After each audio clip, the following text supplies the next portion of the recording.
Good afternoon by 1 minute, and welcome to the Board of Commissioners regular meeting on Wednesday, June 14th. We are going to begin with asking John if we have any additions or deletions to the agenda. We do not have any additions or deletions, but we do have a recommended change in order to the agenda, and I'd like to turn to Rye for that. Okay.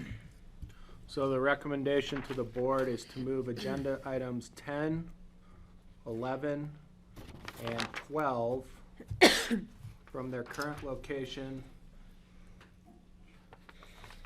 and put them after current agenda item 16 so that they're considered right before the land use public hearing on the Oxenberg subdivision final plat review. I'll move to amend the agenda. Second. All those in favor, please say aye. Aye. Aye. Aye. Okay, let me make that move really quickly here. Thank you. Thanks a lot for that, Rye. That's No going to problem. make things a lot smoother. And now it's time for public comment. Do we have anybody who would like to make public comment this morning about issues that are not on the agenda? Anybody online? No sign of Steve yet, huh, Michaela? Nope. Must not be feeling well. Okay, it doesn't look like we have any public comments. So we'll go to commissioner comments. I just want to send our thoughts and prayers to the Tony Welgus's family for the loss of Tony. He passed away a couple weeks ago. There was an obituary in the paper today. And David Amory, another longtime local ski instructor. Both of my children grew up with their children, so it's been a rough week for fathers right before Father's Day. So I would just like to send our thoughts and prayers to both the Amory family and the Welgus family. Anybody else? Just wish all the dads happy Father's Day. Oh, is it Father's Day this weekend? Yes. Cool. And let's not forget food and wine. It starts on Friday, so everybody be prepared. Just to gear everybody up. Town's going to be, it's getting there, so I be just safe out wanted there. to, and repeat my report yesterday about being in Redstone, because I know there's more people listening online on Wednesdays than Tuesdays. I did visit Redstone, and the flooding situation seems to have ameliorated quite a bit. The flow is down, and we have several days of cool weather ahead of us. So we're not expecting a lot of hot, sunny days, which could spur more snow melt. So we've been really, really lucky to have slow snowpack melt, and but we're keeping an eye on it, and there are hundreds of sandbags available for the residents of Redstone to help themselves to. And in addition, the Sheriff's Department and the Emergency Management Office are ready to respond if we need to. But it's looking increasingly like we won't need to, which is really great news. Today is the day when we were supposed to peak, but we might be just past peak, at least there. So anyway, that's pretty good news. Can I add to that? We got a message today from Grizzly Reservoir because of flooding in the lower Arkansas Valley and storage conditions in Twin Lakes and Independence Trans Mountain diversion system. They might need to curtail or greatly reduce the diversions from Lost Man and Lincoln Creeks, which means they're going to be sending more water our way. So I just want to give everybody a heads up on that. The local rafters, rafting guides, fishermen, just general population, that we might see even more of an uptick into the Roaring Fork. I did notice the Roaring Fork was clear this morning, relatively clear. I think that's due to the cold temperatures up high last night. Yeah, so maybe with the, and we've asked them in the past to not send us more water when we're already flooding over here, and we were never able to get them to do that. So I just wanted people to know that that was the notice I just received this morning. Okay, great. Yeah, I think the weather is still cool for another 10 days or so, so stretching out the snow melt is fabulous. I wonder if North Star will flood. If what? If North North Star. Star will Oh, flood. and you can canoe out It's so there. fun when it's like a pond, yeah. I haven't been up there. I have to go up there. I'll go up there tonight. I'll let you know. Take you on my paddleboard if you want. If there are no further commissioner comments, we will move on to the consent items. We have consent items for the minutes of May 24th, 2023. A resolution of the Board of County Commissioners appointing independent referees, hearing officers, to sit on behalf of the Board of Equalization to hear taxpayers' appeals of the Pickens County Assessor's valuations. We have the resolution of the Board of County Commissioners appointing Mick Ireland as an independent referee hearing officer to sit on behalf of the Board of County Commissioners to hear abatement petitions, and resolution appointing citizen board members with Charlotte. Do we want to pull any of these and have discussion? I just have a quick question, 2 quick questions, can I? On item number 3, is it okay, John, for Mick Ireland to do both those positions? He will be, I'm looking at you and Abatement Rye, he will be both, I think he's done it in the past, on behalf of the, Julia's on. yeah. Julia, Hi, Julia, is that okay? And I'll just jump in, yeah. So this is what we usually do. He's definitely able to hear both. They don't conflict with each other since they're 2 different valuation years, abatements versus Board of Equalization. Okay, So we've had Mick as the past do both. And just explain that a little more clearly. I know what the valuation protests are, but what is the abatement? thank you for asking that. Yeah. So what is abatement? course. Yeah. Yeah. Abatement is essentially the same thing. You're protesting your valuation. It's just for previous years. So if, a couple years ago you don't like your value and you never went to the Board of Equalization, then you can go and you can protest through an abatement. It's just a little bit different process, and essentially it's just the year that you're protesting the value of. Thank Oh, you. interesting. How much longer do we have your intelligent presence in our lives? You must be getting close. I am set to depart the first week of August. Oh, wow. off to a new Where adventure. are you headed? I am going to law school in Seattle. Great. And you should see the darling house they've rented. We can all come visit. There's an extra room. Just what you wanted. Room for everybody. So, Thanks, Julia. are we ready to? Well, I have one other quick question. Yeah. On the resolution appointing, I don't know if we have Charlotte anywhere, appointing the Board members? citizen board members. P and Z, the housing appointment is a 4-year term, I believe it is. Don't remember. and P and Z are 3-year terms? I don't know. That's what it's down here for. Well, then it's probably right. Apt's until, Peters is until the 2027. Seems like, This can't remember because we staggered them, right? Like Yeah. year 1 to 2 or 3, and then we're replacing a spot that vacated early. Right. yeah. So I don't know the answer to that. I'm so happy that the city went along with this appointment. Yeah, yeah, so I just didn't know, and P and Z are only 3-year terms.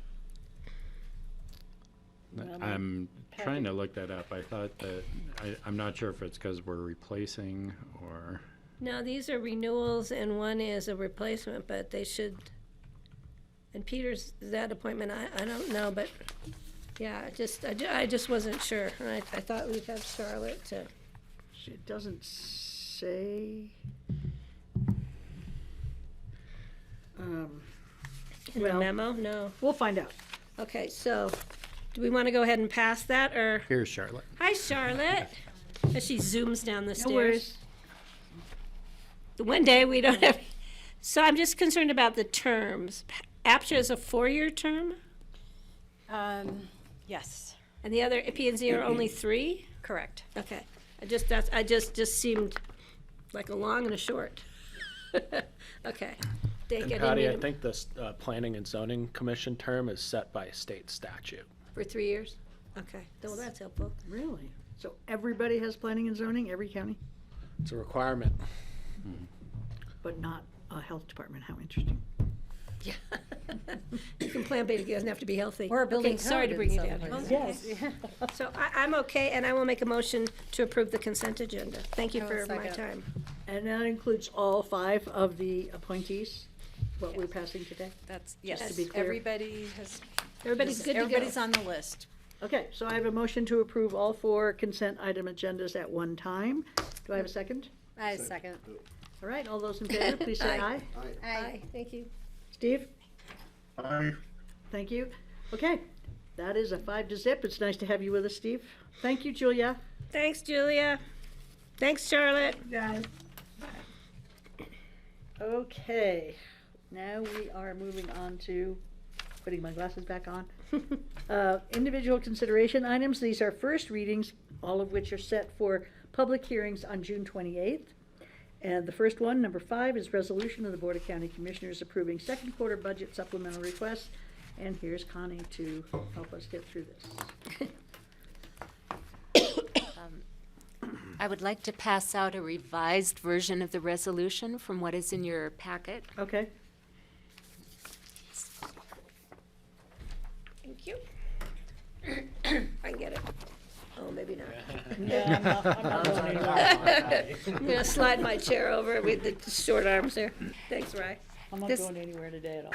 is This my fault. revised version includes a last-minute supplemental request that we mentioned Oh, you got it in yesterday there. afternoon.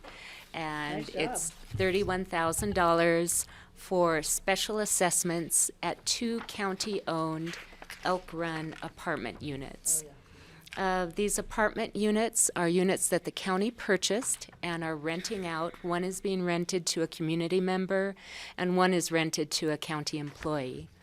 The homeowners association there is doing quite a number of different capital projects, including concrete slab foundation repair, exterior painting, stucco, rail painting, a number of other projects.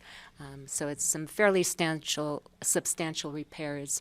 The reason that we are looking at paying this one time up front is because of the interest rate that would be charged paying it out over a 7-year time frame.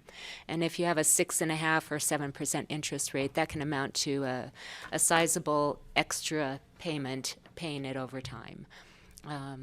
More than the county would earn on our investments, being only allowed to invest in treasuries and very secure investments.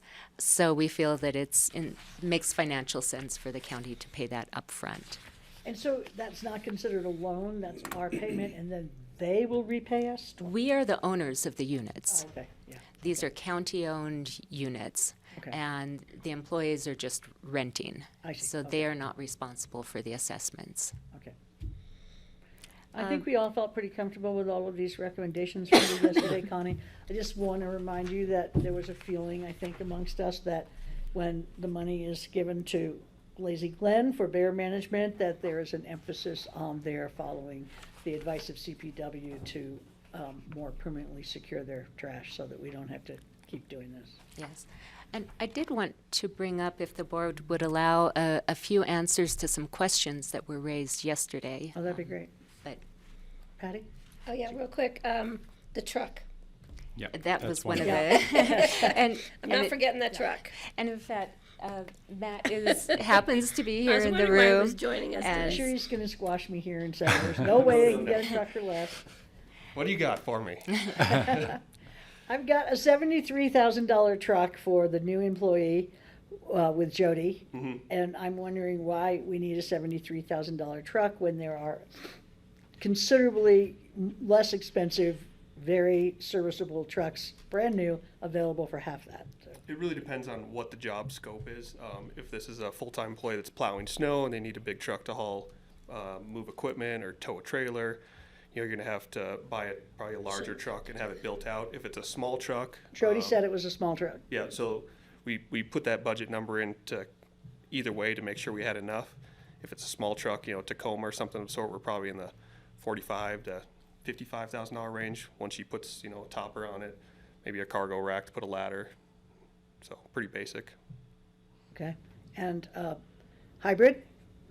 Hybrid, probably not for a truck right now. If you guys want an EV truck, they're listing about $80,000 to $90,000. The Ford Lightning is $65,000. It depends on extended range. Right now, Ford Lightnings they're getting Very hard marked to up get, I know. $5,000 to $10,000 just because of availability. Yeah. Ford shut down their plant because of battery recalls, so finding a truck like that right now is next to Yeah, impossible. I was on the waiting list for 2 years, so. I was wondering. There is another Ford, though, that is a hybrid, that is very affordable, it's under 40, so. Just Yeah. saying that, I just think 73,000 for somebody who's gonna be driving around the highway and into Phillips and stuff, seems like a really big expenditure.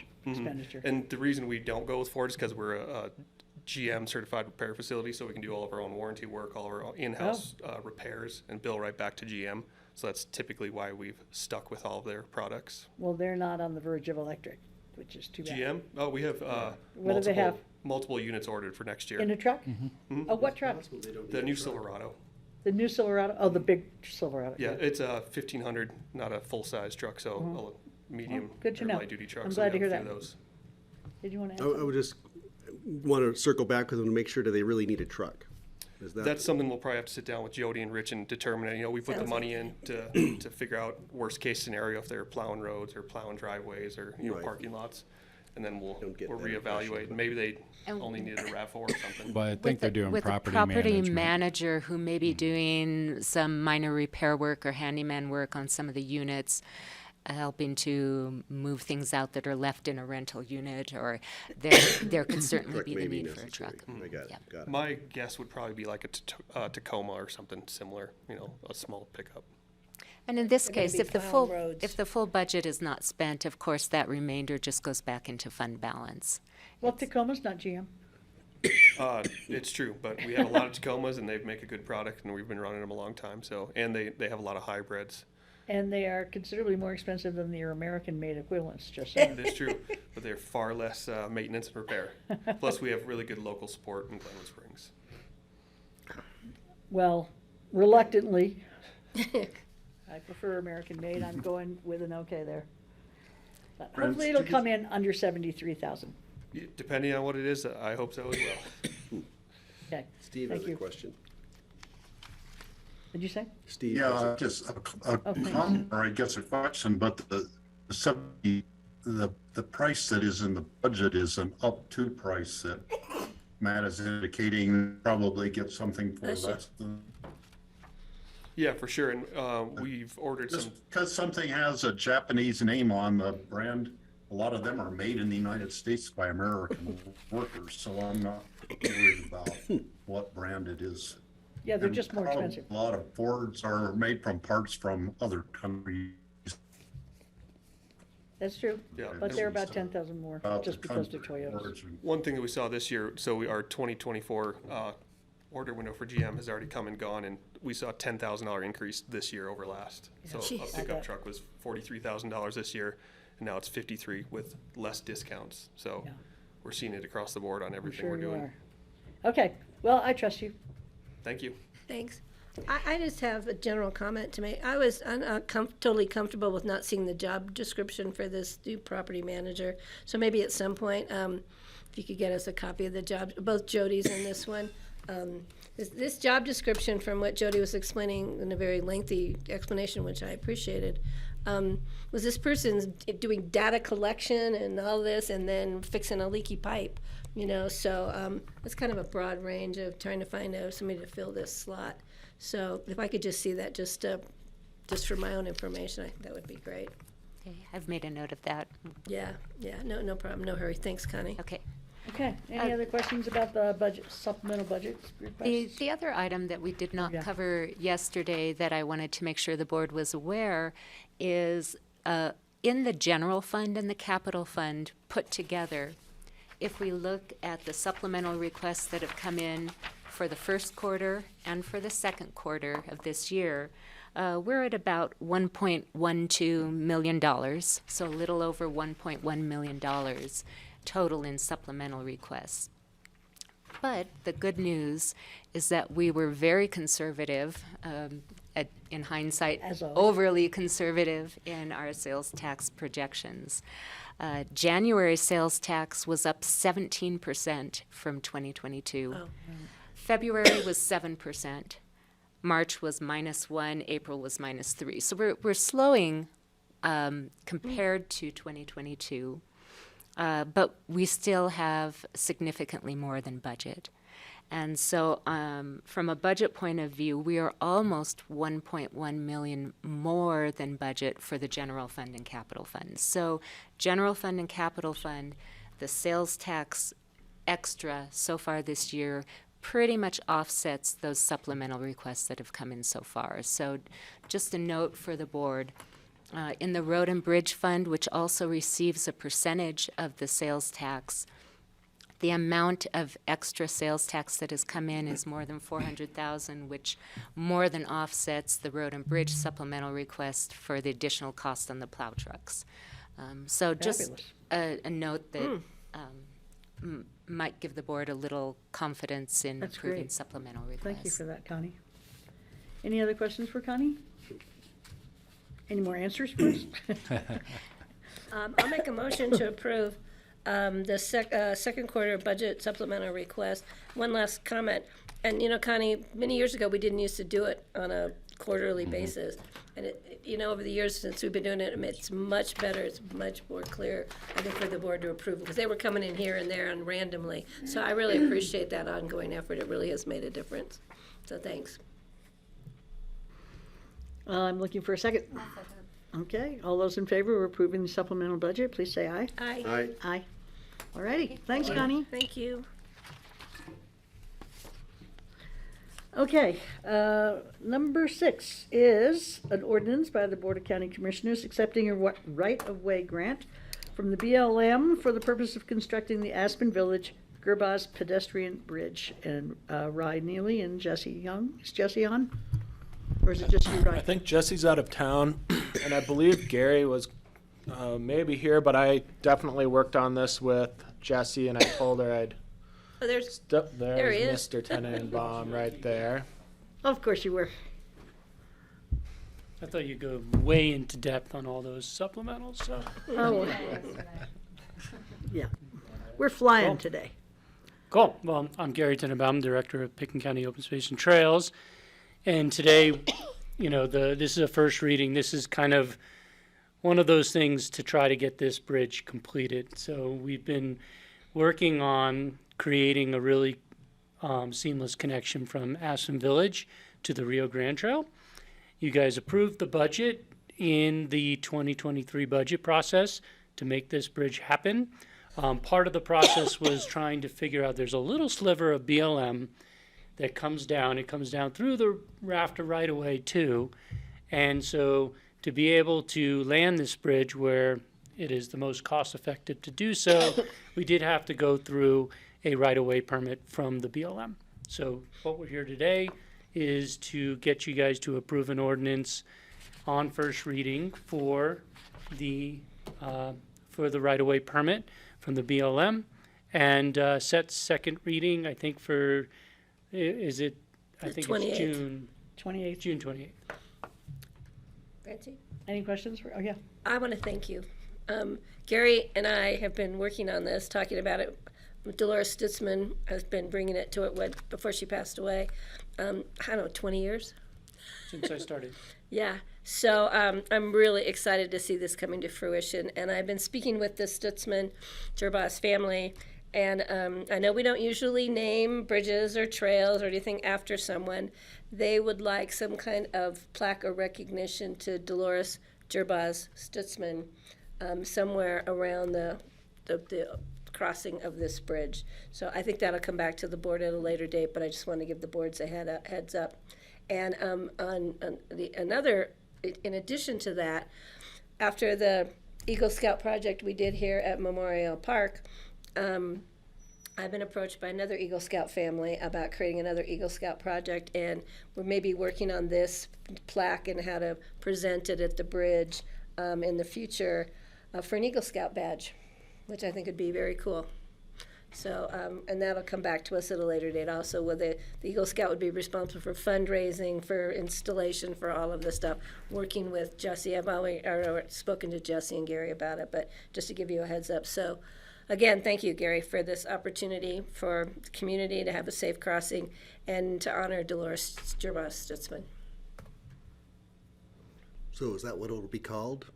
That's what the family would just like, just a little plaque, because she was instrumental in the provision of that property when they were doing their land use application for the Stutzman Gerbaz property. Great. You don't have to make the final decision. Yeah, I in just that wanted to case. bring it to your attention now as a heads up. Will you give a project update for us? Some of This dates is the said last step. 2022, so- Yes. This is the last step to finally get this out to bid. We're very uncomfortable putting this out to bid without getting the BLM approval. What do you because, think the bids will be? You know, I think I'm really hopeful if we could let them have a little more time to construct this, if they can do it potentially some this fall, some next spring. If we could provide that time, hopefully we'll get it to our budget, which is about 1.2 million to make this whole thing happen. And so we're hopeful. I'm hoping I'm not back for a budget supplemental, but it is extremely difficult to forecast. So, but we are going to go to bed right after this. I mean, we're ready to go. So this is a final step of don't go to bid before you have property, before you have the property pieces figured out. Okay. Thank you. Any more questions about this? This is the bridge that I'm hoping people will ride backwards to cross the Roaring Fork and get on the Rio Grande. It's a long way. That's a far, far away, but But you don't have to climb back up out Here's of the to river. hoping. I'm still here's the hoping. hope. I were the one riding, I would go backwards. This is the 6. Okay, well, I will move to approve on first reading and set for public hearing on June 28th. An ordinance of the BOCC accepting a right-of-way grant from the Bureau of Land Management for the purpose of constructing the Aspen Village Gerbaz pedestrian bridge. I'll second that. Thanks. any other comments? Well, let's take a vote then. Who's in favor? Aye. Aye. Aye. Thank you, thank you. Aye, very much so. Thank you. Thank you, Thanks a lot, guys. Gary. Now we have number 7, a resolution of the Board of County Commissioners approving an intergovernmental agreement with Garfield, Eagle, and Summit counties for core services. Hi, Matt. Hello. Good afternoon. I'm Matt McGaugh with Human Services. And yeah, I'm here today to do our first reading for an IGA agreement with Garfield, Eagle, and Summit counties for our core services program. This is additional funding that we receive. It's a regional pot of money that helps us provide services to families in child welfare. And so Garfield County does manage the funding for this allocation, and we have access to this funding to provide those services for families that are uninsured or underinsured, specifically for mental health and substance use services. And so I'm here today to hopefully have you approve this IGA and answer any questions or take any comments you might have. And I have a question. So we've been renewing this IGA since 2004. Yeah, it's one of our regular allocations that we receive from the state. This one just happens to be a regional one, which is nice for us since we don't have to manage the fiscal part of it. There's really very little impact. If anything, it's a positive impact to our budget. Having access to these regional funds and allows us to use that instead of county. Sounds good We to haven't me. had any problems, concerns, questions over the past however many years we've been doing it. I don't remember anything ever coming up. No, I would say that this regional allocation is underspent by each county that's involved. There just hasn't been that need. We have a lot of families that are Medicaid eligible that we work with or that do have insurance that can pay for these services. So we kind of have to go through a criteria before we access that allocation. Otherwise, no, we manage our own contracts with providers. Like I said, Garfield manages the funding, and it just gives us that additional money to help prevent families from really getting involved with our child welfare system. Great. Okay, I'll look for a motion. I'll move to approve on first reading and set for public hearing and second reading on June 28th, the resolution of the BOCC approving an intergovernmental agreement with Garfield, Eagle, and Summit counties for core services. I'll second that. All those in favor, please say aye. Aye. Aye. Aye. All right, thank you. Thank you, Matt.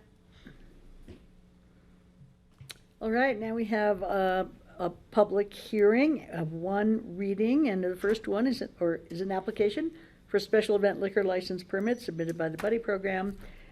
I'm sure it's for the party at Boogie's. And look who we have here today. Party In person, animal. we have Jeanette. Come on up. Yeah. Hi. I didn't see you back there. Sorry. see you. Hi, everyone. Hi, okay, thank you, everyone. Thank you, Ally, for coming. Thank you. This is an application for a special event liquor license for the annual Buddy Program. Again, it's at the Merry-Go-Round at 1650 McLean Flats Road. And as I typically do, I'm going to turn the time to Ally so she can talk about where you get tickets, a little bit about her event, and anything else she would like to promote here and share with the public. Sounds great. I'll Welcome, turn Ally. it over to her. Thank you so much. Yes, the Buddy Program, we're celebrating our 50th anniversary this year. This will be our 24th annual Bash for the Buddies up at Boogie's Ranch. And we're honoring Boogie and his wife Gail this year. So we're expecting a very special event this year. You can buy tickets online at buddyprogram.org. We have various ticket levels set up. We are expecting about 400 people this year. And yeah, we're excited. I can't believe 50 years. Yeah. And Boogie's been putting this on for 24. Yeah. Isn't that amazing? I think we owe Boogie a huge thank you. We really do. Yeah, he has been just obviously instrumental in all things Buddy Program. He's one of our greatest donors. And, you know, we always have a theme every year for the Bash, and we're doing Boogie's Diner theme this year. Oh, fun. Yeah, Oh, so. that'll be fun. Yeah, it'll be fun. We're really excited. It's a pretty special year for it. I wish I could find my high school graduation picture that hung in Boogie's Diner. Yes, we were Yeah. talking about doing some sort of for some decor, like having Yeah. everybody bring their high school photos. He still has mine somewhere. Oh, I'm fun. sure he does. He holds on to all of that stuff. Yeah. How much do you usually raise at the Bash? We, the past couple years, we've raised just under $1 million. It raises about a third of our annual operating budget and allows us to serve over 500 youth and families and adult volunteers throughout the valley. It's amazing. Thank you. Generous great. donors. Yes, we are lucky to have generous and very generous donors. It's a great program. Thank you. Any other questions for Ally? Nope, I'd make a motion. It's a public hearing. Oh, public hearing. Oh, you already did? No, it's a public hearing. It is a public hearing. I'm going to open the public hearing to anybody who'd like to ask questions or hear about the request for a special event license. Liquor license only, Jeanette, or special event license? Special event liquor permit. Okay. For the Buddy Program. Anybody online want to talk about it? No? Okay, I'm going to close the public hearing and look for a motion, which I think Greg made. I'll make the motion that we accept the application for a special event liquor permit submitted by the Buddy Program. I'll second. All those in favor, please say aye. Aye. Hi. Aye. Thank you. Thanks. Good Nice luck to this see year. you. Hope you have Great, wonderful thank you. weather. Thanks so much. I'll email you your permit Oh, okay, perfect. yeah, Email. this afternoon so you can get it Wonderful. to your wholesaler. Okay. It's coming up great. soon, right? Like the 7th? Devin, July 7th, yep. Oh. Yep. Nice. All right, thank you all. thank you. Hey, Steve. Okay, so our next item, number 9, is an application submitted by Louis Swiss Bakery for approval of a beer and wine license for an establishment located at 400 Aspen Airport Business Center. This is a one reading, and Jeanette. I'm here too. I'm Larry McGuire. Hi, Larry. One of the Thank you. partners in the Thank business. you for coming. Of course. Thanks for helping Yeah. with it. Sure. Jeanette Jones, manager's office, and joining me at the table is Larry McGuire, one of the owners of the Louis of the Hospitality LLC that is joining up with the Louis Swiss Bakery. And what they're requesting today, they have an application for a beer and wine on-premises liquor license. And the second component of this is they are applying for an application for a takeout and delivery permit. which if you all remember in COVID, the DOR, Department of Revenue Liquor Enforcement, did allow takeout permits during the COVID You mean take out alcohol? crisis. Yeah. Pardon? Take out alcohol, you're Yeah, talking. take out alcohol. Yeah, we're talking now. Yeah, alcohol. And that has ended. That ended at the end of January, but they did implement an application and a permit process that the establishments can provide delivery and they can provide a takeout. And I'm just going to jump to that real quick because there's something I didn't put in the memo, and the takeout and the delivery is limited to 2 bottles of wine. Those are Vinous item liquor, 12-pack of beer, and 1 bottle of whiskey or gin or vodka. So there is a limitation on that takeout. And as part of that, they can also serve liquor in their establishment. Not just beer and wine? Beer and wine, excuse me. Yeah, beer and wine. But they'll have takeout for I call hard it all alcohol? liquor. You have takeout for hard alcohol? No, Okay, beer and wine only. okay. Yeah. So So, these are closed bottles that people can take out? Yes. So what's the difference between that and a liquor store?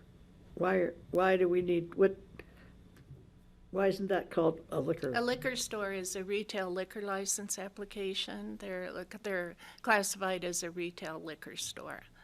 And that's what I'm you- asking, why is this different than that? Because the product is limited to 1. 2 bottles of wine and 1 Bottles of 12-pack wine. of beer. And a bottle of whiskey? No whiskey's gonna be takeout. In this thought- particular application, it's just beer and wine. Didn't you just say a bottle of whiskey? She did, but we The clarified rules that. would allow for it, but their Oh, request but you're not is planning to do that? Our license is only for beer and wine. Beer and wine. Okay. Yeah. Sorry. I missed something there. Trying to And I confuse think you, the Francie. difference is we're hoping to have on-premise consumption and people be able to purchase to go. Okay. I'm Yeah. sorry, we don't have whiskey.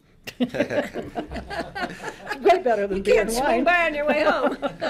Get your pickup food and get your bottle of whiskey. Walk over the hill to my house, I'll give you That's that whiskey. component of it. There are 2 individuals who hold ownership of Louis Swiss through McGuire Mormon. Am I saying that right? Mormon Hospitality LLC. And those individuals are Thomas Mormon Jr. and Lawrence McGuire. So those are the those are the folks. Aspen Clark's Real Estate LLC holding active liquor license, and the numbers in here, for the restaurant doing business at the Clark's Oyster Bar in Aspen, Colorado, and Los Montanos? Los Montanos. Los Montanos, okay. Also in Aspen, and those are hotel restaurant liquor licenses. So I think I'll stop here and let Larry kind of expand upon what they're proposing for the business. I could go over the memo, but I think since he's here, I'll turn it over to him Sure, and let thanks. him.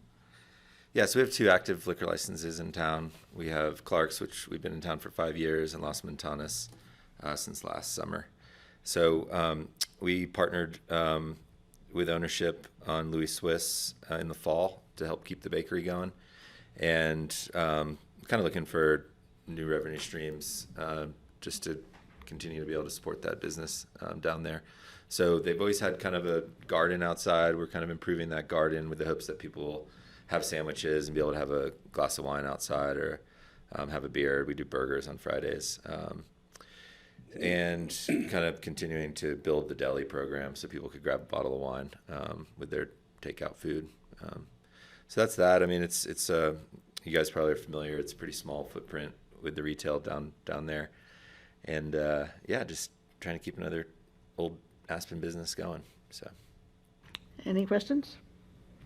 I just wonder, does Mawa or Steeps also have a carryout, or the French bakery, do they have carryout liquor as well? Because No. they do serve liquor on Yeah, they do serve premises. liquor on premises only. They have not applied for a Okay. permit for that.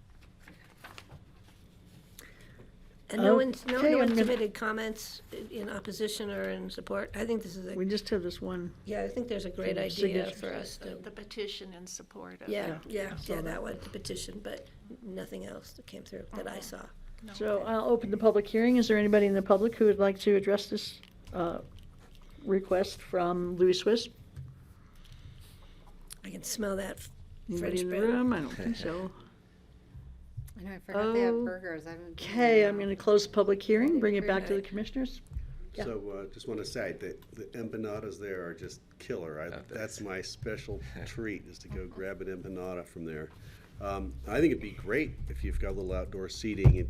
It's kind of like the parking lot now, but you're gonna Right. try to improve We have that some a curb bit. stops coming so that the cars will stop a little further from the building. We'll have a few seats there.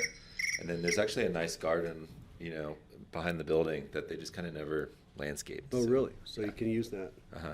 Great. No, I think it's great, and always appreciated the quality stuff coming out of there, so thanks. And Clark's also, we're big fans. Appreciate it. Thank you. I have a question. What time is burger night on Friday? Burgers, I think, goes till 3 in the afternoon on Fridays. It's a lunch thing. Just letting, so Really? Kelly, I because didn't know Kelly's about that. walkable. Come meet me. I'll go on Friday. Yeah. My friends used to live right across there. They had a deck, and we would just sit, smell the burgers, and I had to go over and Check get it out.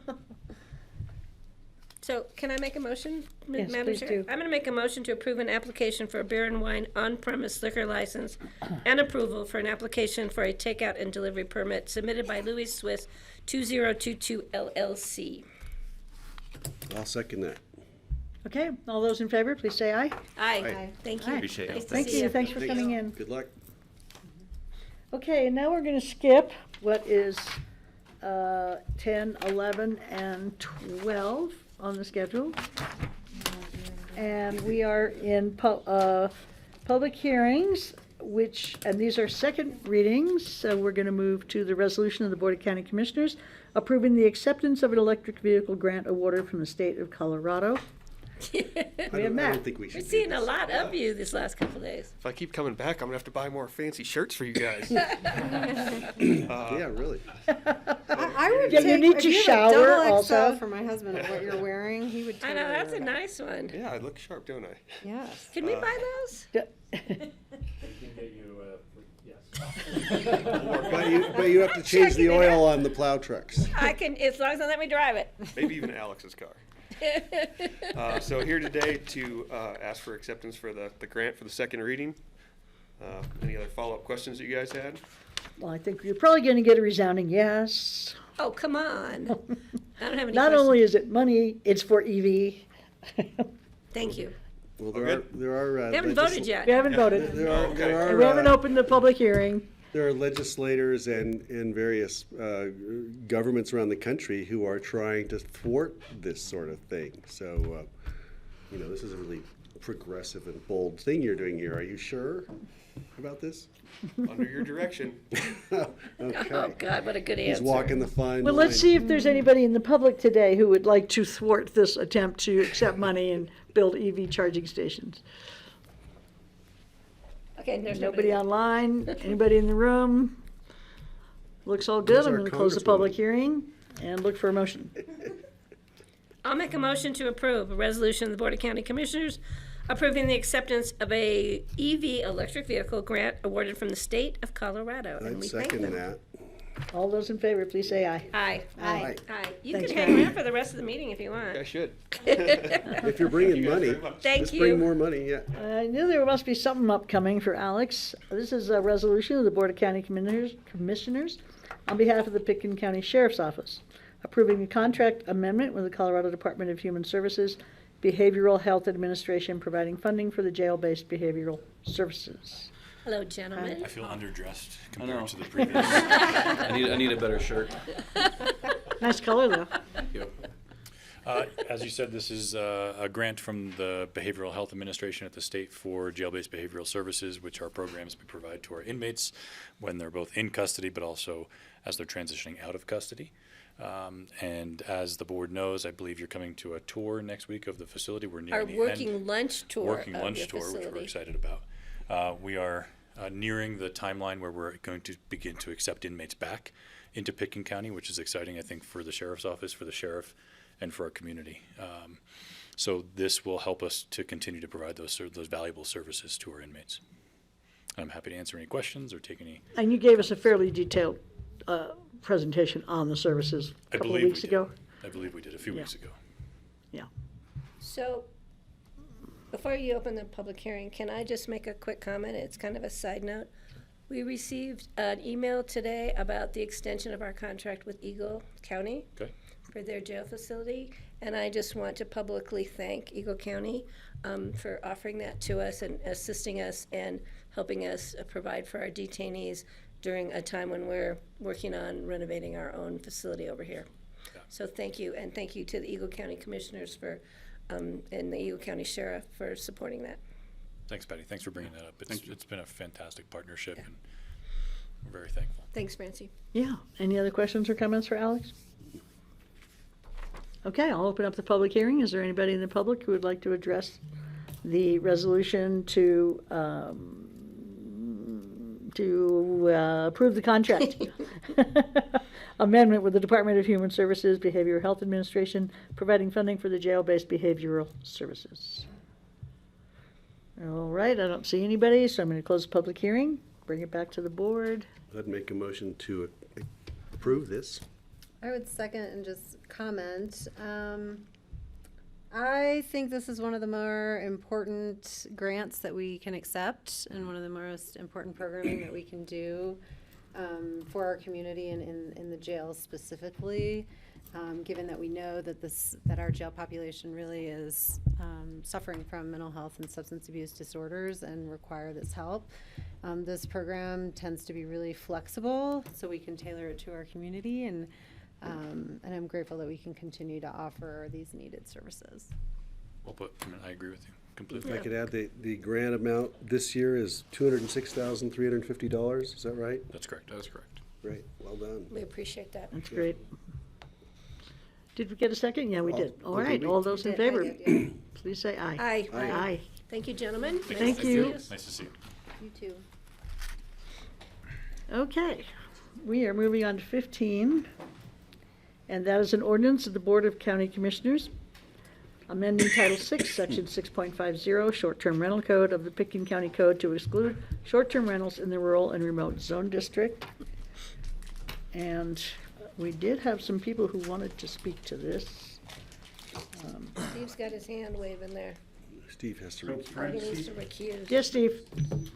I am recused from this discussion, so I'm gonna leave, shut off my screen. I won't be listening, but if someone could send me a text message when you finish it, then I'll get back on. Okay, sounds good. Thank you, Steve. And you're recusing because part of your ranch is in rural and remote, right? That's correct.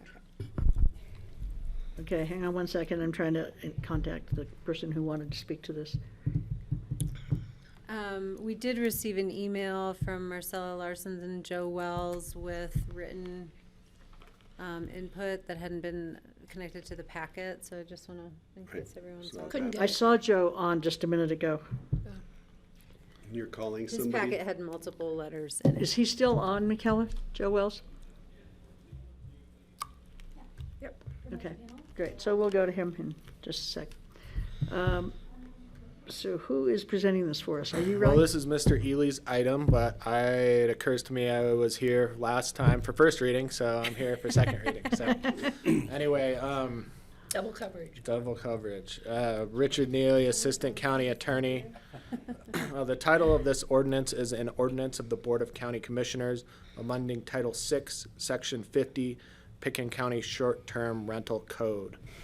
This is the second reading, and today is a public hearing on this ordinance. This ordinance, in substance, excludes properties within the rural and remote zone district from licensing and application processes, essentially prohibiting short-term rentals in the rural remote zone district. This is second reading. As I said, as I said before, it was adopted or approved on first reading 4-1 with Commissioner Clapper. Well, 3-1 because I believe Steve recused on that one. It was approved 3-1 with Commissioner Clapper voting nay on the first reading. There has been no changes since first reading, although the board has received an additional dearth of public comment here, and that is included in the packet as attachment 3. And it does look like there's some folks here to make public comment. Other than that, I'll try and answer any questions that you have. I did mention during first reading that there were at least 3 different properties that our short-term rental authority realized or were currently or had previously been providing short-term rental services in the rural remote zone district. Other than that, if there's any questions, I'll do my best to answer them and can go from there. Do we have any questions? No? Well, I'll open the public hearing then. Is there anybody here who would like to speak to the question of excluding short-term rentals in the rural and remote zone district? Well, Joe, did you want to talk?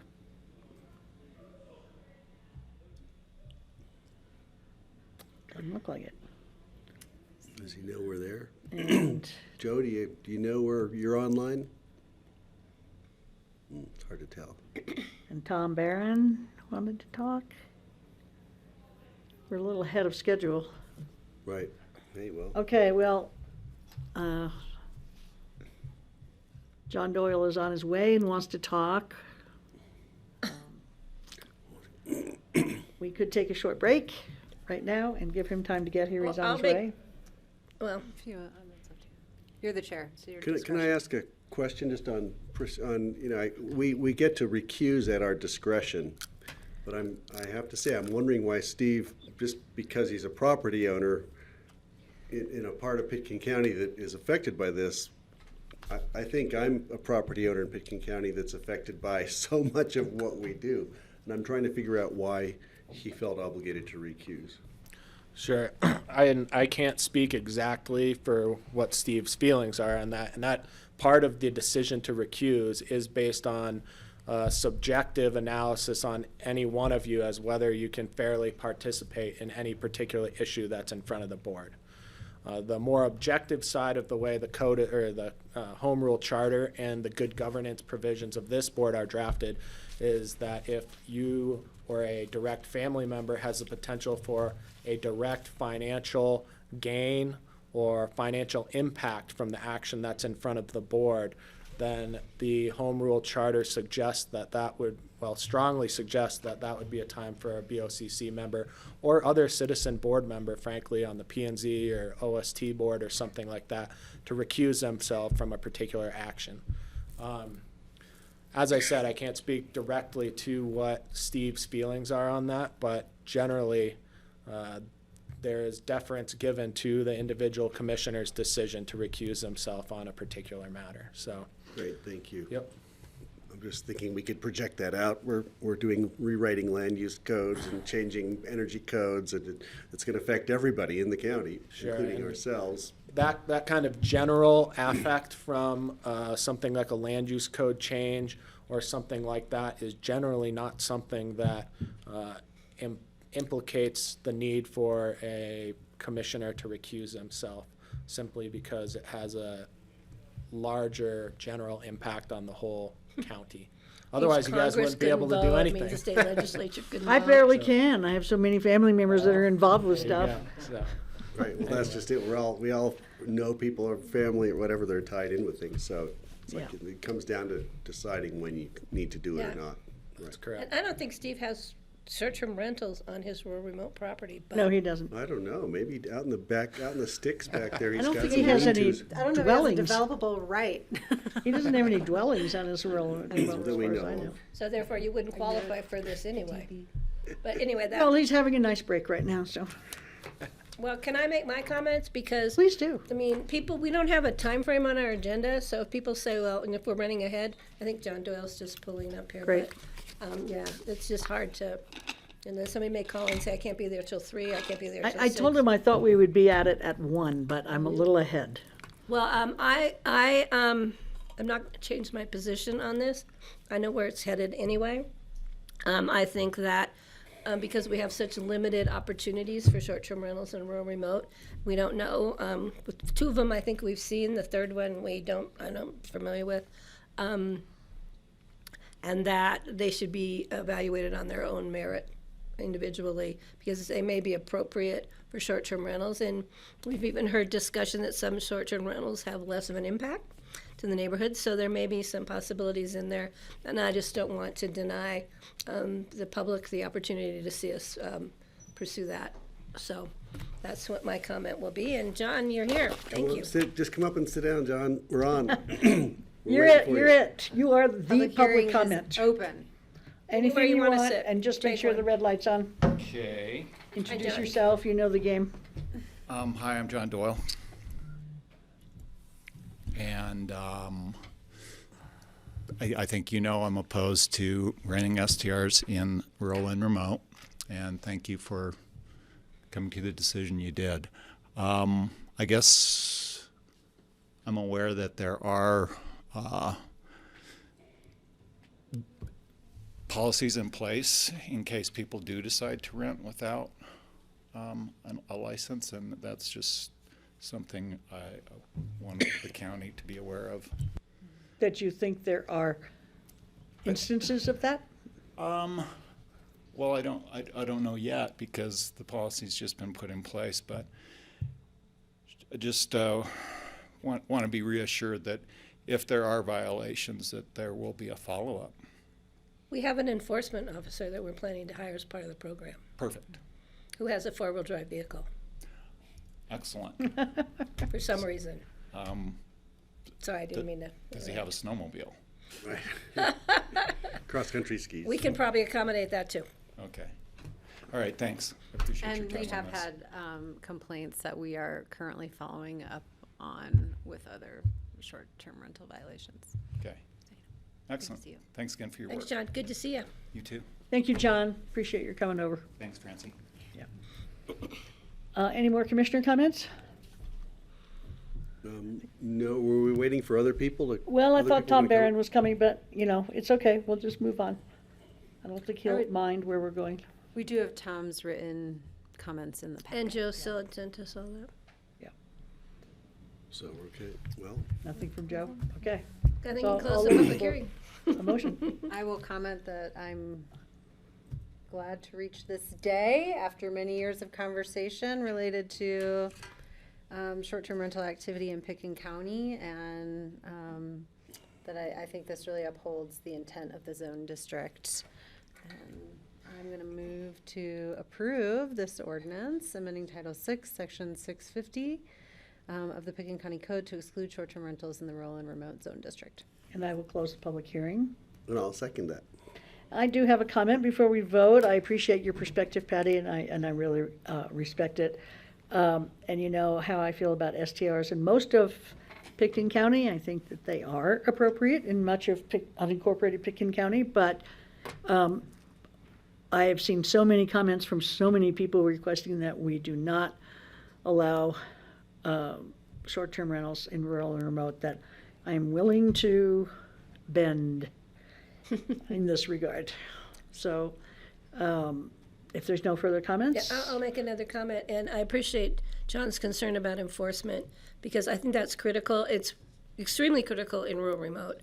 Not that it's not an issue anywhere in the county where people are continuing to rent short-term without a business license. That's a violation now, and it can be followed up on. And we just need to know from neighbors and neighborhoods if they see activity that's of concern or question, that they contact Pickens County. And we have a department in community development that can help evaluate those complaints and concerns. And I encourage people whose neighborhoods are getting disturbed by unlicensed short-term rentals, or if they're just wondering whether the person has a license, but we're very specific when we pass the ordinance that we outlined what people would have to do to follow to continue being licensed. And there's a violation on your license and you go to renew it, there's a good chance you will not have a license renewed, and then you're done. So we're leaving it to people to be on their best behavior, which people aren't always, so we are depending on people to let us know. So thank you. And the reason, again, John, is because I think that there might be some on the fringes maybe of rural remote that might be appropriate, and I think the board has the wisdom to judge each application on its own merit. We only have 3 that we know of, and that have actually are able to prove their history of renting before, this certain period in May, I believe it was. I would be surprised if there's any more out there that would be coming in, but I understand the board's position, and I just wanted to have a different point of view entered into this question. Okay, let's Thank you, vote. All those in favor of, I'm going to be clear about what we're in favor of. Amending Title VI, Section 6.50, the short-term rental code of the Pitkin County Code to exclude short-term rentals in the rural and remote zone district. Please say aye. Aye. All right. Anybody saying nay? Nay. So it passes 3-1 because Steve has recused. Did we send Steve a text? Why don't you go ahead and do that? Thank you. All right. Anybody feel the need for a break, or should we? Let's keep going. Let's We're keep cranking going. All through righty. I want to break over beers and like. this. No, I can't drink because I'm on Tylenol. Okay, now we're going to do an individual consideration item, which is a public hearing, and this is the 3rd reading. And we are in an ordinance of the Board of County Commissioners amending Title 8 of the Pitkin County Code, Title 8, Section 2-30-30H7, the road and easement vacations, and Rye Neely is going to present this to us. Thanks, Francie. So again, Ryan Neely, Assistant County Attorney. So the updated title of this ordinance is an ordinance of the Board of County Commissioners of Pitkin County, Colorado, amending Title 8 of the Pitkin County Code, specifically Section 2-30-30H7, which deals with road and easement vacations. As the chair noted, this is 3rd reading of this ordinance, which is not wholly unusual, but a little bit. The reason that this is 3rd reading is because the board amended the ordinance on 2nd reading to remove a provision of this ordinance that would have removed or eliminated the 500-acre GMQS exemption from the land use code. So the current iteration of this ordinance only deals with the language in the current language in the land use code that allows an individual to come in and submit a land use application to vacate a public road or easement. So what this ordinance does in its current form is strikes that language from the land use code in its entirety. I see that Steve is back, and he had specifically requested, and I had forgot to include last time, that there be a notation in the area of the land use code where this is going to be removed to direct folks to the state statutory process for vacating, for submitting a petition to vacate county roads.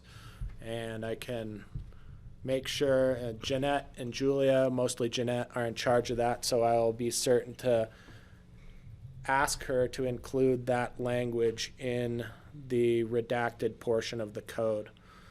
I also want to thank Jeanette and Julia. I was out a couple days last week, and they helped upload all this stuff into Civic Clerk for me. So, and they updated my AIS, which was very nice of them. I do note that in the existing ordinance that's in front of the board, there are a couple blanks in here to fill in the date of the Planning and Zoning Commission meeting where they reviewed the reviewed this ordinance. And you'll recall that the Planning and Zoning Commission also was in favor of removing the 500-acre GMQS exemption from this particular ordinance.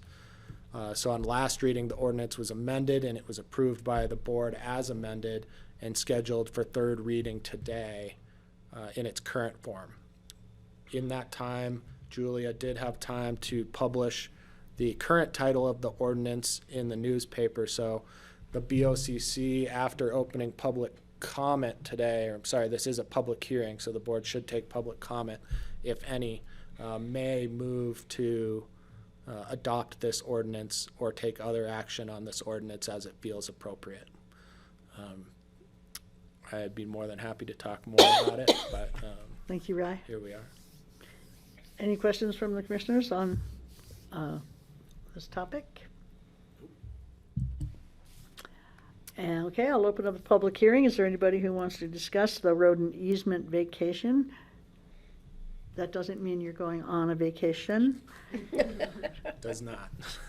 Anybody online? the right Anybody road. in the room? Okay, I'm gonna close the public hearing, and I guess we're gonna bring it back for a motion. I Yeah, have a Patty. comment. Yeah, I appreciate this because I think Kelly was really clear last time in clarifying that we were able to take it out of our code because there's an avenue which you would go through the state. Therefore, Steve's suggestion that we add that so people know that's where they need to go in order to get this done or to look at the process. So I appreciate that. I also look forward to what we might be able to do with the GMQS exemption for large lots and how we can clarify that and address some of the issues we have about conservation easements or conservation efforts on those properties. Thank you for that, Patty.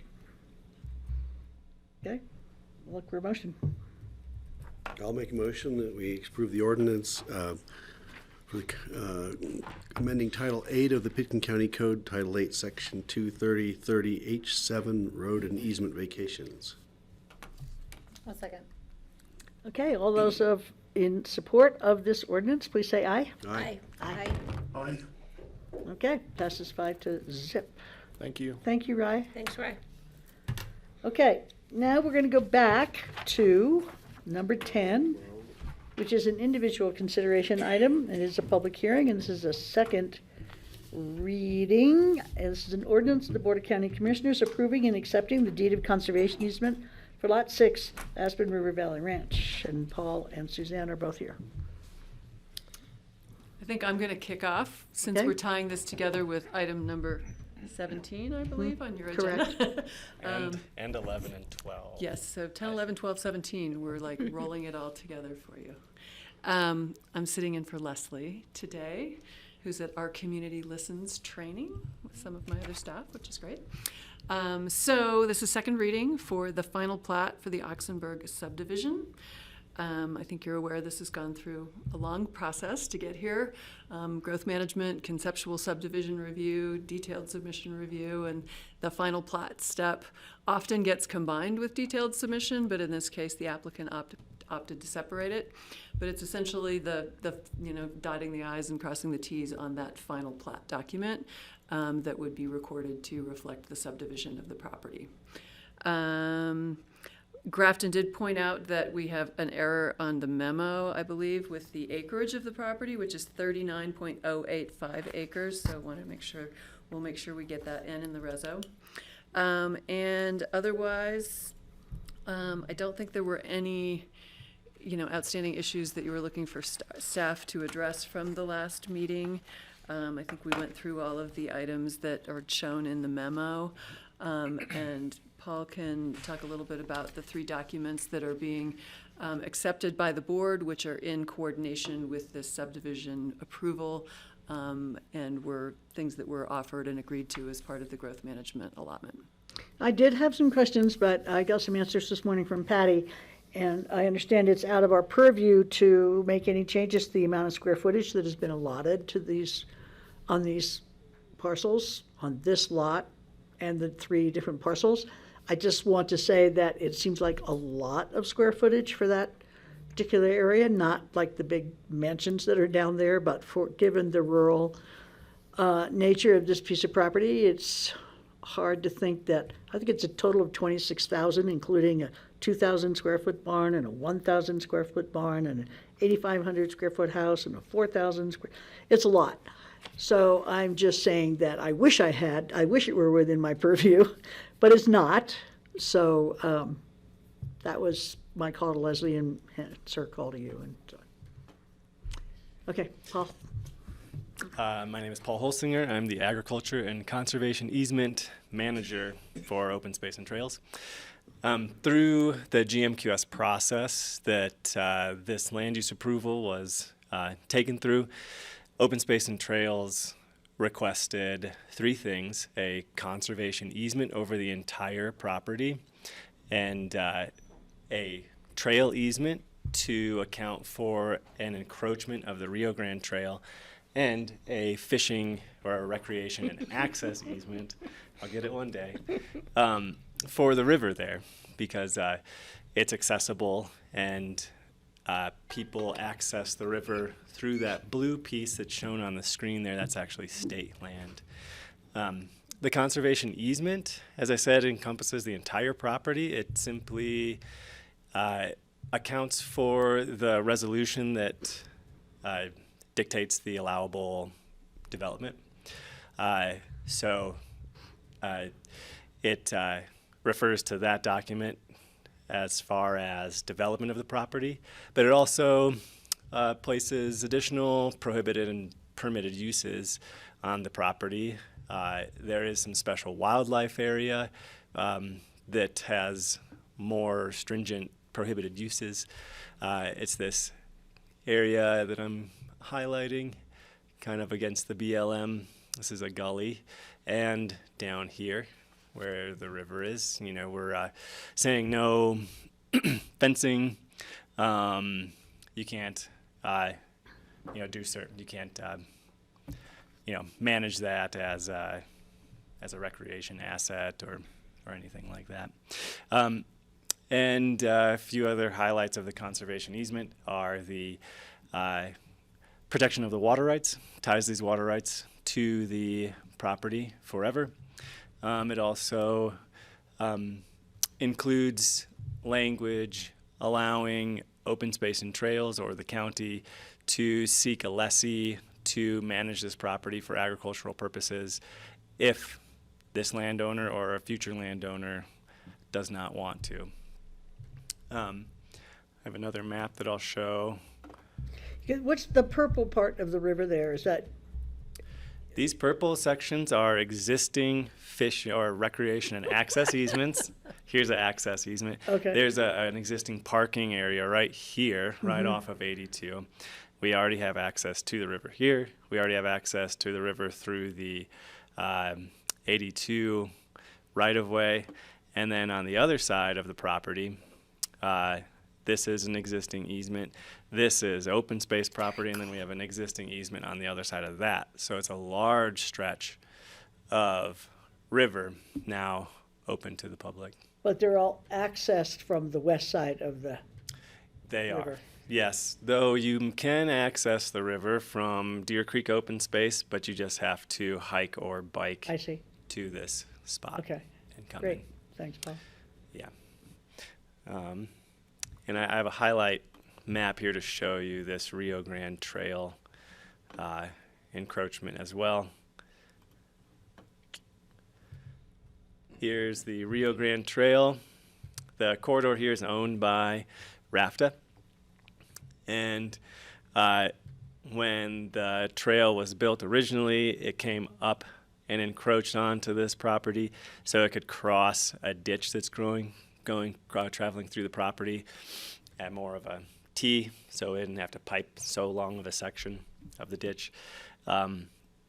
We're just going to commemorate that so we don't have to move the trail, and Bob and Maureen have agreed to that. So these are the three easements. Conservation easement. Here's also a zoom in of the access and recreation easement. We've pulled it all the way to the right-of-way for the highway so people can access here or access down here. Straight to the river, it's to the center line. And then this channel of the Roaring Fork on this side of the island there. I can answer any questions about any of those pieces. Can I make a comment? Mm-hmm. I am excited about the recreation easement because over many, many years, we were asking for easements and people were saying they don't connect to anything.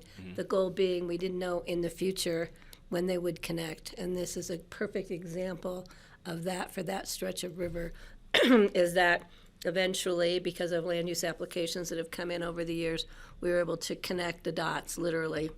And I think it's very exciting, and that just furthers support for decisions made in the future by the Board of County Commissioners from staff to grab those recreation easements along the river when we can, and because we never know when they may connect. And so I really appreciate that. Can I ask about the section of river right in front of the existing house that doesn't appear to be in the easement? How is that going to be signed or noticed somehow, or is that the main channel or a tertiary second channel? That is the main channel, but as you can see, the house is right on the riverbank, and it's kind of a tough place to access. We're not planning on putting up signs, though. They're Don't think it's a allowed to. problem. No, most of the folks and anybody who's an angler in this room or watching will know that this section right here is the more desirable. It's a sweet spot. It's the sweet spot. Don't There's tell no any- fish in there. Don't tell anybody. I'm just gonna say. There's no fish in that, so it's just pretty. No fish. For recreation. Got it, thanks. So in terms of the livestock processing, that is just like for personal livestock, and if it's going to be commercial, then it has to come back, or is the commercial not allowed, or how does that work? Yeah, I believe we describe it in the conservation easement as customary rural activities, and then we have a list of things that fall in that category, and that's really pulled from IRS regulations. So we are simply saying that the conservation easement isn't going to restrict these customary rural enterprise practices. That does not mean that it trumps Pitkin County Code or Woody Creek Okay. Caucus. That it's just saying you can do the conservation easement is not going to prohibit that. I see. That's all. They have to come through special review. Well, I mean, if they want to kill a pig on their property, and that's not a problem, is it? If they're having like commercial, Right. Processing or something, that would be not even special review. That's something that's only allowed in commercial zone districts. I mean, that kind of intensity of use, if it's. If you want to hang a deer in the barn, you could do it. Okay. I did want to add one thing because I forgot. I wanted to make sure that you all received the letter from Bob Oxenberg that was emailed yesterday. In an email from you? I know it came to us and to Jeanette, so Yeah. I guess I I didn't had thought it would be see that forwarded come on. through. I had trouble getting my computer to load upstairs today, so I don't know.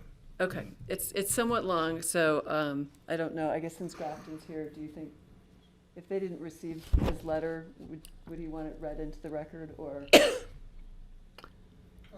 It's in the record, it's just. I mean, we'll enter it into the record, but anyway, he spoke a little bit about the history of the property and anyway, wanting to make a statement to you all, but not being present today to do that. May I request that she just read it? Yeah, I don't have a Do you problem. want me to read it? Okay. I just want to honor everyone's efforts. Perfect. Okay. Thank you. To the Pitkin County Commissioners, I just want to thank all of you for your patience and having participated in all our meetings since the time of COVID. I apologize since it must be obvious to all of you that I'm not a good public speaker. I stutter and get nervous. I prefer to have time to ponder and then respond. This notice to explain and clarify what a good and professional job the Community Development Department, Planning and Zoning Commission, Open Space and Trails Board, and yourselves have done throughout this process. Our original plan was to site both of the new houses in the barn north of Lower River Road on approximately 24 of our 30 acres of our 38-acre parcel. Either the barn or the second house was to be between Paul's house and Lower River Road and next to Marty's proposed location for building a house on his subdivided parcel. However, community development suggested we keep the field in front of Paul's house next to Marty's proposed building site empty. This means that approximately 12 acres in front of Paul's house would always pretty much stay empty, and just the one house and one barn would be built on the approximately 24 acres north of Lower River Road, which is not so out of character with the neighboring properties as one drives along Lower River Road. P&Z also suggested that whatever we build on that side of the road be consolidated so that it would have a lesser impact on the neighborhood. So we changed our plans to build our second house on what we now call Lot 3 south of Lower River Road. Lot 3 is much closer to Highway 82 and hence much noisier. The highway's noise is amplified by the sound bouncing off the mountain and coming back. By having the second house on Lot 3, the house would be almost invisible to the neighbors and those traveling on Lower River Road. If my neighbors had known of the impact made by the P&Z on our original plans, they should really be very grateful for the P&Z's input. During this review process, many statements were made that we disagree with. Paul stated our plan was not in conformity with the neighborhood. Let's see, Paul's property is around 10 acres with multiple structures on it, and he uses his parcels to house the many athletes he manages while he puts them through training. In the beginning of the public meetings, Paul stated we were newbies. I first came to the Valley in the winter of 1961-62, finally moved here in the late 70s. Maureen and I have primarily lived here for 45 years. During this time, we've had part ownership of an Aspen restaurant, a store, and have built a couple of houses. Marty is highly critical of our subdivision, yet he himself subdivided his land about 30 years ago, as did many of our other neighbors. In the early 90s, as Marty was starting the Woody Creek Caucus, around the same time Maureen and I started the East Aspen Caucus. As Linda helped write the master plans of the Woody Creek Caucus, so we did for the East Aspen Caucus. With help of a few neighbors, we started the East Aspen Metro District, through which we were pretty much responsible for eradicating the huge mosquito problem from the former Aspen Club up to Kevin Costner's property. Maureen and I were on that board from its inception until just recently as a result of us moving out of the district. Around 2007, 2008, as the world was going through the economic collapse, I, along with Adam Frisch and a few others, were on the advisory council to the commissioners. That's what good citizens do. I'm not sure I will attend the meeting this Wednesday. This Wednesday's meeting only concerns the final approval of our plat. We have had multiple prior public meetings at which public comments concerning issues other than our final plat were on the table for the discussion. The time for that is over. I find it difficult to listen to vociferous regurgitations of these past same issues and to criticisms and statements that I find highly questionable from some of my neighbors, like building a slaughterhouse or having boisterous house parties in the barn. We love this valley. Thank you again, Robert and Maureen Oxenberg. Thank you for reading Thanks that. for reading it into the record. Yeah, that I was didn't great. see, I just checked my email and there's nothing that I came. really appreciated hearing that, actually. So, And this is Paul's house. yeah, sorry, the other, a Just different so Paul. it wasn't- and it's It not wasn't me. Paul. I'm like, Yes. you having, That's the Paul who's you have an athletic training trainer. athletes, Paul? I wish. 3 little ones, right? 3 little Yeah, athletes. they're athletes. training him. That's plenty of athletic training. Okay, any more questions or comments from commissioners? I'm going to open it to the public then. Is there anybody in the public who would like to comment on, which one are we on? The first one? The conservation 10? easement. Yeah. The ordinance of the county commissioners approving and accepting the deed of conservation easement for Lot 6, Aspen River Valley Ranch. Come on up. Present, or should I just do it in public? Is this should he be part of the presentation? Gradson's representing Bob and Maureen, Right. so I guess if you So what, want to. Do you want to do it now or when we're talking about? It's not a big deal. Yeah. Okay.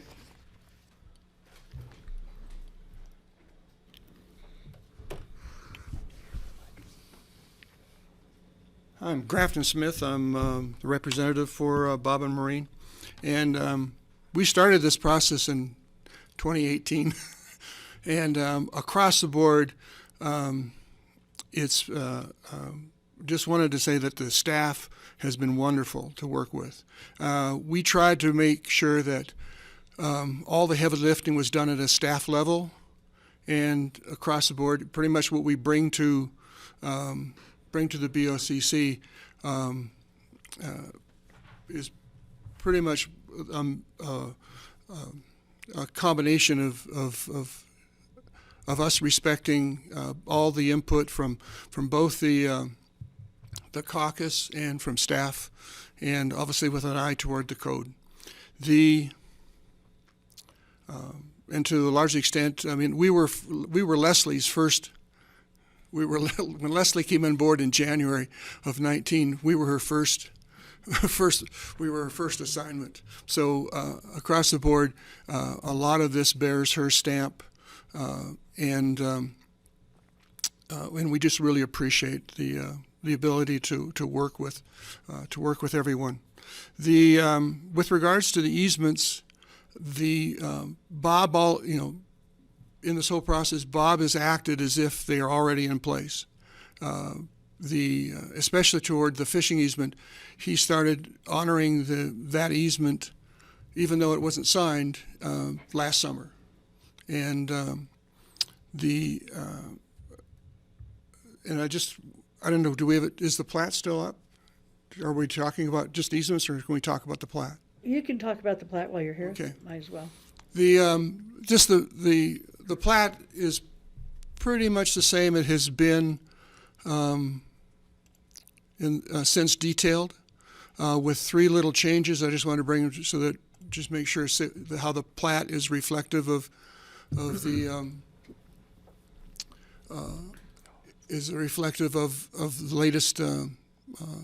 latest input. Really the parts to look at are the parts right down by the existing house. That shows a 50-foot setback from the river. It's not a current setback because the house was built under the 20-foot setback, but down right here. Right there. Yep. Yeah, right there. That shows the 50-foot setback should the house be rebuilt. Then there's a little jog where outside of the house envelope, it shows where the setback goes to 100 feet, and that's that long curved line that follows the 100-foot setback. And then if you notice in the very corner of Lot 3, the other corner, right there. That's the up above? Yeah, there's a little line in there that shows the activity envelope. And part of the GMQS was that we would respect 151-foot setback from the river, and so the activity envelope, instead of being the whole parcel, is tucked back there. So those are the 3. That little part at the bottom. That little corner, and then the gray part, even though it's it's part of parcel of Lot 3, is within the conservation. The recreation area. Conservation easement. Yeah. The special wildlife. The river wildlife conservation area. So, and also to reflect, actually I think it came in conceptual, was the request that we increase Lot 3 to at least 2 acres, and so we did that. But that's really the only changes from perhaps an earlier version of the plat that you had seen. So this represents the latest thinking, and this is what we're asking to be approved. And remind me what can happen on Lot 2? Is there a house being constructed on Lot 2, or at least a development, right? Well, the gray, what Bobby was referring to originally, right where it says Lot 2 on the plat there, that's actually the original house site. That's where we wanted to put the house. And through working with Leslie and stuff, we realized that it was much more, we probably wouldn't have gotten away with it. So that was a no-no. And so we moved it into the white area. You can see there's right where the hand is right now, there's a easement right about where the hand is right now. That's where the house on Lot 2 is going to be. And that white area is the activity envelope. Okay, thank you. Because the first proposal, the house was kind of in your face, and now you've brought it down and tucked it over. And also through the GMQS. I mean, the GMQS did a lot of really good things for Picken County, and through that we reduced the size of the house. And second is because ostensibly would be allowed 15,000 feet on each one of the parcels, but never would have gotten there. But through the process, we also pushed a bunch of it below grade and reduced the height. So, but that was pretty much it. And with the, this is the, Yeah, well, this we is have, the end. this is the Yeah, end. you're I'm- up, yes. I don't know what to say other than thank everybody for their patience. And Bob stole a little bit of what I was going to say, but let's just call it at that. And thank you very much. Thank you, Grafton. Thanks, Grafton. So the public hearing is still open if there's anybody who'd like to comment. We are on number 10, which is the conservation easement. So if there's no further comments, I will close the public hearing and I'll look for a motion for the ordinance of the Board of County Commissioners approving and accepting the deed of conservation easement for Lot 6, Aspen River Valley Ranch. So moved. Second. All those in favor, please say aye. Aye. Aye. Aye. Thank you. Just keep on going. Thank you, Steve. All right, number 11 is an ordinance approving and accepting Lot 6, Aspen River Valley Ranch Roaring Fork Recreation and Access Easement. I think we know what that is. It's all about fishing. So moved. Well, we have a public hearing on that, or do we open the public hearing for all of them and close it for? We can do that. I can open the public hearing and leave it open until we're done with everything? Yeah, we can do it that way. Okay, so I'll reopen the public hearing for anybody who wants to comment on the recreation easement on the Roaring Fork. Kelly beat me to Seeing the no punch one. on the motion. We have a motion and. I'll second. Okay. All those in favor of approving this Lot 6 Aspen River Valley Ranch Roaring Fork Recreation and Access Easement, please say aye. Aye. Aye. Aye. And that passes 5-0. And then we have 12, which is an ordinance of the Board of County Commissioners approving and accepting Lot 6 Aspen River Valley Ranch Trail Easement. And that is the Rio Grande Trail, the extra little loop up there, okay? You're going to take public comment? Anybody want to comment about that? Okay, anybody on the board want to say anything?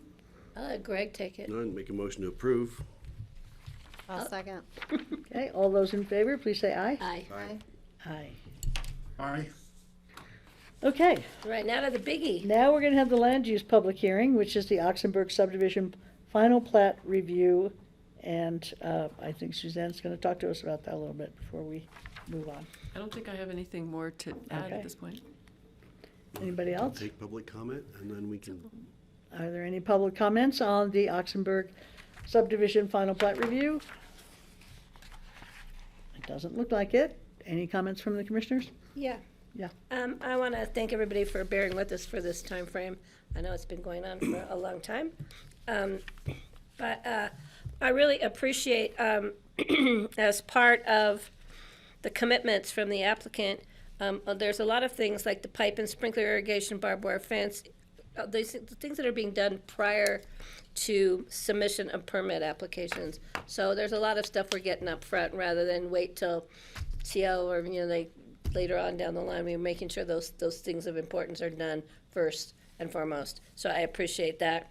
And I believe that, yes, this is a subdivision and this is building of more residential buildings that'll be following our new code, or especially our energy code as it is. But there's, I think, a lot of benefits to the public, and especially the recreation easement, the protection of that wildlife corridor, and the upper conservation easement that protects that access up along the toe of the slope, which faces up to BLM land.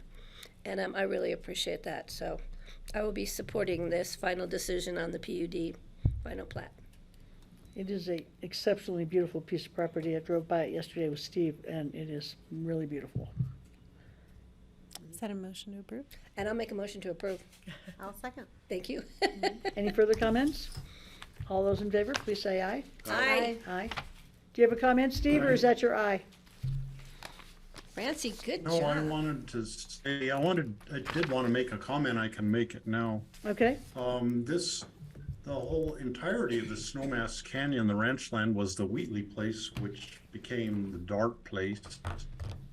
And then Kent Ranch, which is all of the houses that are along that stretch of Lower River Road, were all on the former Kent Ranch. And the house that Paul has next to this Oxenberg's property, that was the Gigi Kent's house. She lived there, was living there for quite a few years while we were still here. And I know that there are people, neighbors complaining about this subdivision. I guess if I had my druthers, I'd rather have the entire ranch back again, just as an operating ranch and not all the houses. But that is water under the bridge a long time ago from previous subdivision. And the Oxenberg's land use application really was keeping in tune with what the other parcels of land in that whole, I think it's called the Fitzgerald subdivision, were. It's sort of like 10-acre lots average for a whole lot of the houses. And so their subdivision really is in keeping with what the neighborhood has become now.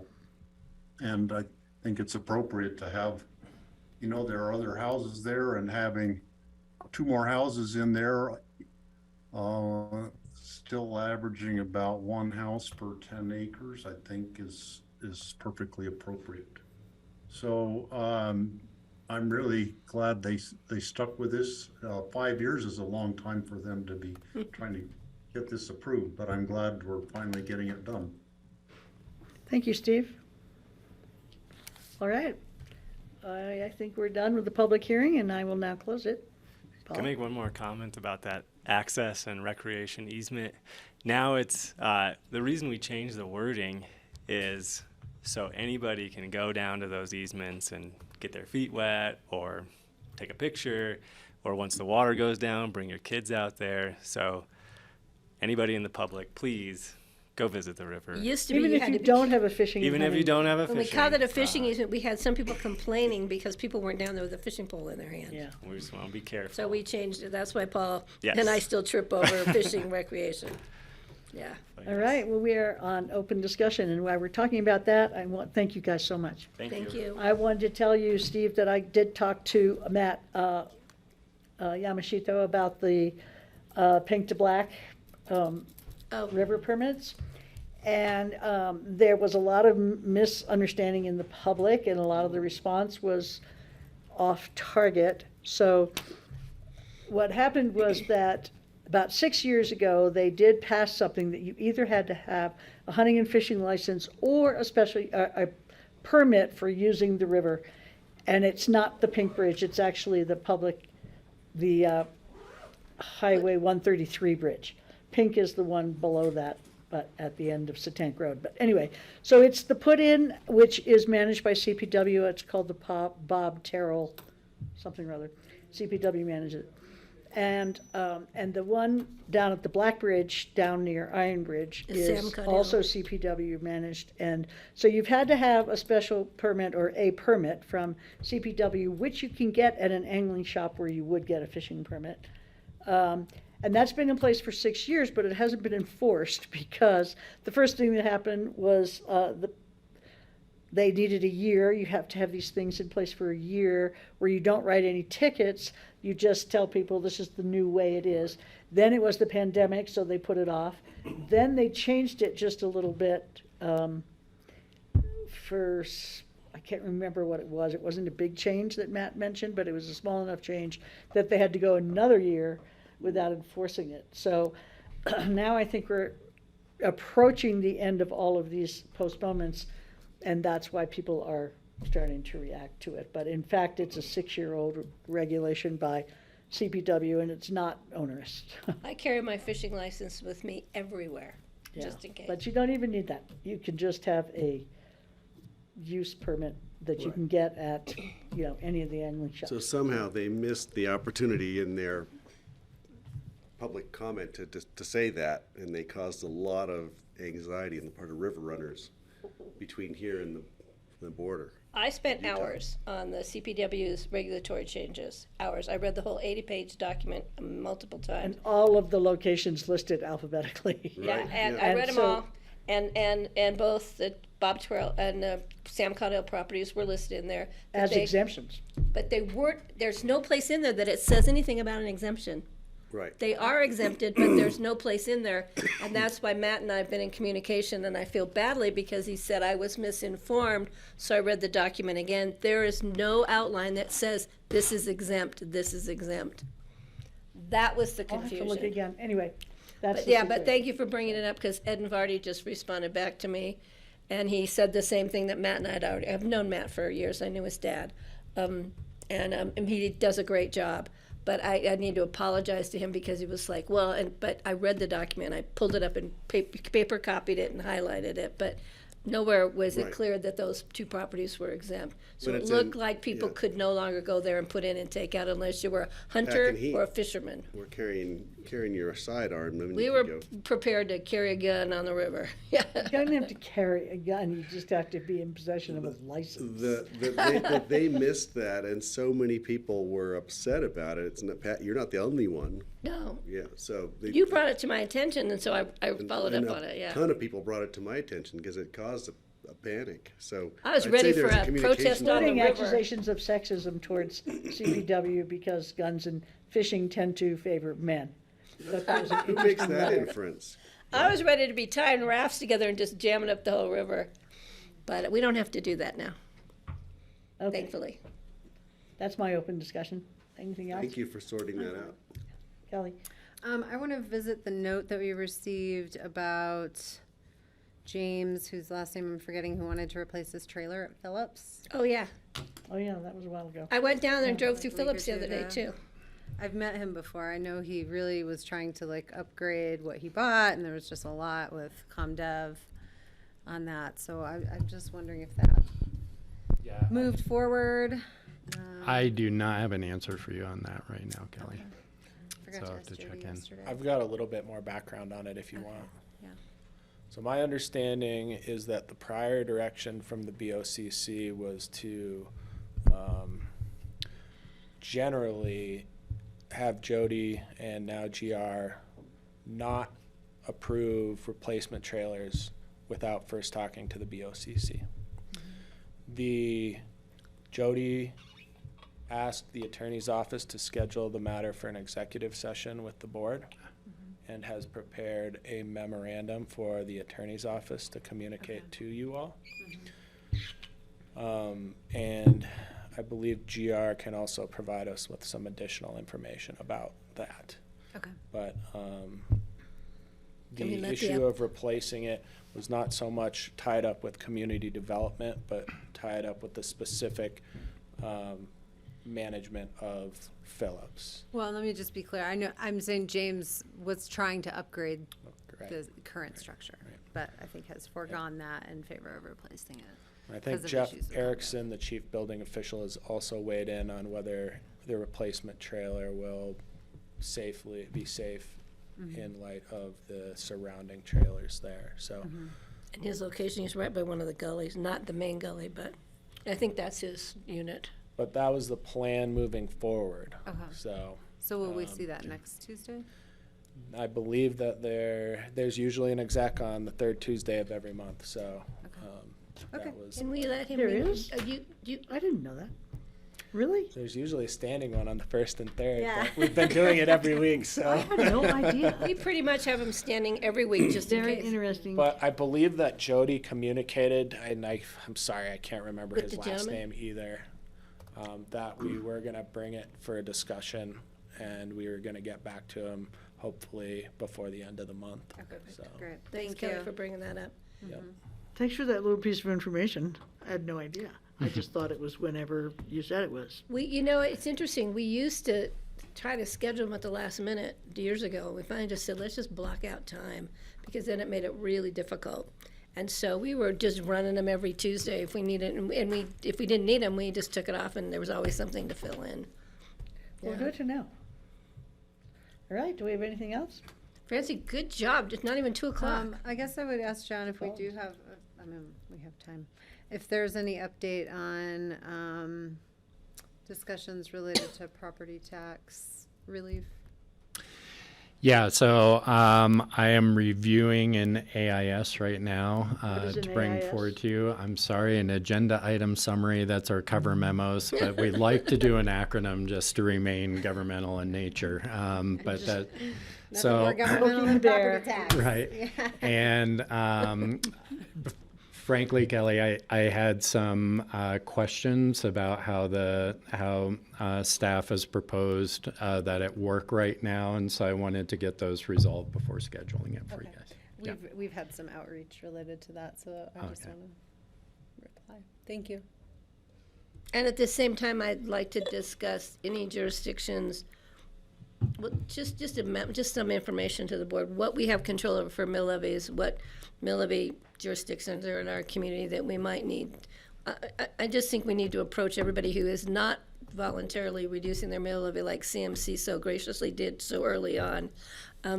Because I think we're all still getting calls from people or stopped down the street or whatever saying, what are you going to do about our property taxes?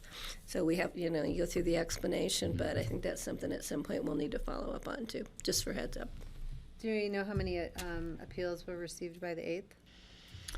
They are still going through emails. We are expecting to exceed. I think it's going to be pretty close to that 5,000 number. I think 4,500 was roughly the number that we received post 2007, 2008. We're expecting to exceed that. We're still working through the emails to get a final count when I talked to Deb this morning. That is a really high percentage of our 8,800 properties. units? Yeah. Plus Yeah. commercial, I guess? Yeah. I guess that's just in the county, that's not And- the city and- too. Okay. And so to be clear, this is just the assessment, it's not the taxes. We don't know the taxes yet, right? Correct. So, and this is the part that I think is confusing for folks, is that all that has been determined at this point is the assessor's determination of a market value.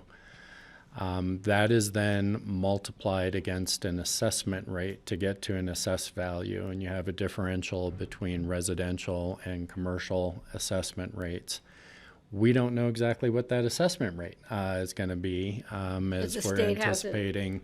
Yeah, that there could be changes either coming down through a ballot issue or through the state. And then the final step in the process is setting mill levies, which is done at the end of the budgetary process. Typically, you see those in December.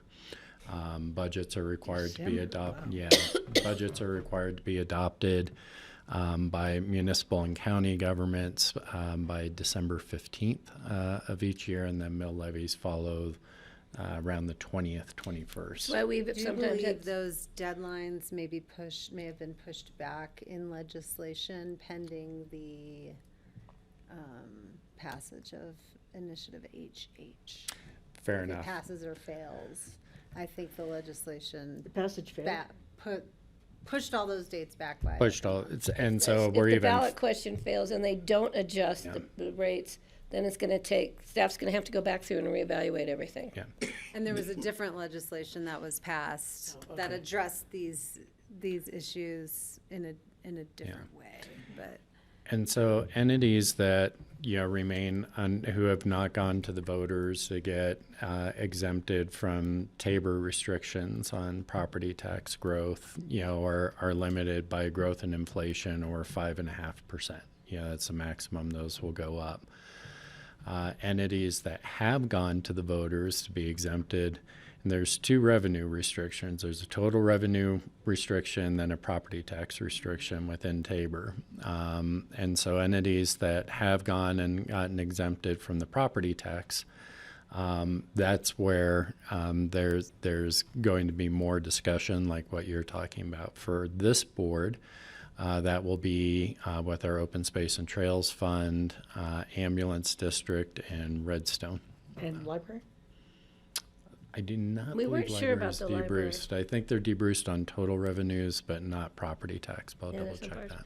And so you know, when we wrote the ballot language for the ambulance district, there's also a statement in there about how we would not collect more money than we needed to. Yeah. So we're kind of already set up to do that with the ambulance district. So, it will be staff's intent, on those to try and establish either where we've projected revenue needs over multiple years. So, for example, that's what we did with the ambulance district, and we would be bringing to the board an adjusted mill levy to achieve those revenues, not collecting the maximum amount, and then And that it's will just be a a board temporary decision. mill levy change because of Tabor and our restrictions there.